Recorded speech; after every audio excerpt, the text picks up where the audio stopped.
मैं बतौर वज़ीर दाखिला माज़रत ख़्वाह हूँ कि हमने 3 घंटे के लिए सोशल मीडिया को बंद किया और ये व्हाट्सएप और फेसबुक और इंस्टाग्राम इनको बंद किया क्योंकि इनकी कॉल ऐसी थी कि शायद ये जुमे के बाद निकलें।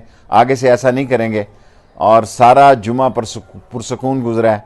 सारा पाकिस्तान खैरियत से, इन्होंने किसी जगह कोई बाहर दिन नहीं निकले।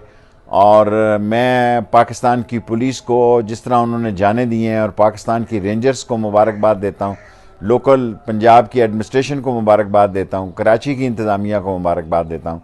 आज अल्लाह के फजलो करम से ये दहशत गर्द और इश्ताल अंगेज़ी फैलाने वाले और सोशल मीडिया के सारे मुल्क में बेचैनी और मुल्क में इंतशार फैलाने वाले लोगों को शिकस्त हो गई है।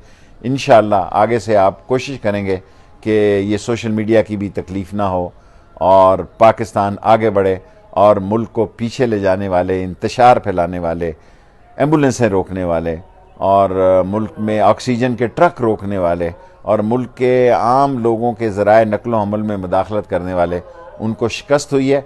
और इंशाअल्लाह ताला उनको हमने कालअदम करार दे दिया। उनके ख़िलाफ़ डेसोल्यूशन में भी जाएंगे, इनके बैंक अकाउंट बंद करेंगे, इनके पासपोर्ट बंद करेंगे, इनके आईडी कार्ड जो हैं वो रिकॉर्ड में लाएंगे और किसी कीमत पर भी मुल्क में दहशत गर्दी की इजाज़त नहीं देंगे।